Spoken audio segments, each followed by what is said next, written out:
नमस्कार, स्वागत है आपका के न्यूज इंडिया में और मैं हूं आपके साथ अक्षय पाठक। बात करेंगे जय किसान की। राष्ट्र के नाम संबोधित करते हुए प्रधानमंत्री नरेंद्र मोदी ने गुरु पर्व और कार्तिक पूर्णिमा के खास अवसर पर विवादित 3 नए कृषि कानूनों को वापस लेने का ऐलान किया है।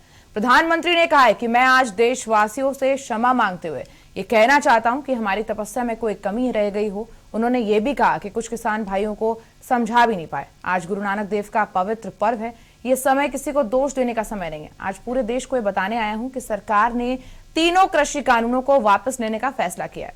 उन्होंने ये भी कहा कि इस महीने के अंत में तीनों कृषि कानूनों को वापस लेने की संवैधानिक प्रक्रिया शुरू कर देंगे। इसके साथ ही पीएम मोदी ने आंदोलन पर बैठे लोगों को प्रकाश पर्व पर अपने घर वापस जाने की अपील भी की है।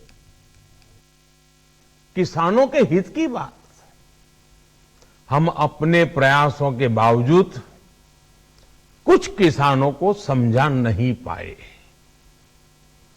भले ही किसानों का एक वर्ग ही विरोध कर रहा था, लेकिन फिर भी यह हमारे लिए महत्वपूर्ण था।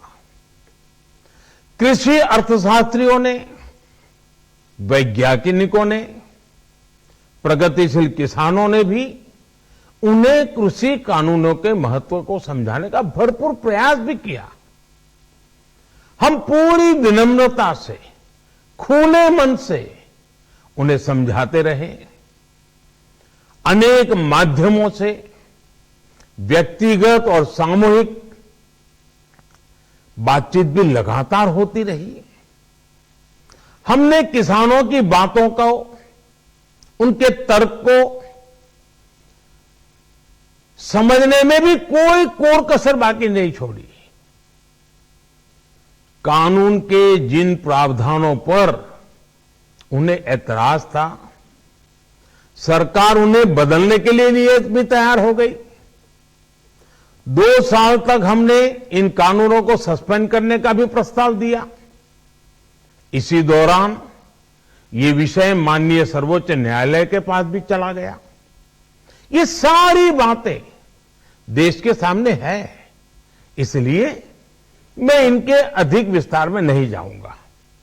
साथियों, मैं आज देशवासियों से क्षमा मांगते हुए सच्चे मन से और पवित्र हृदय से कहना चाहता हूं कि शायद हमारी तपस्या में ही कोई कमी रही होगी, जिसके कारण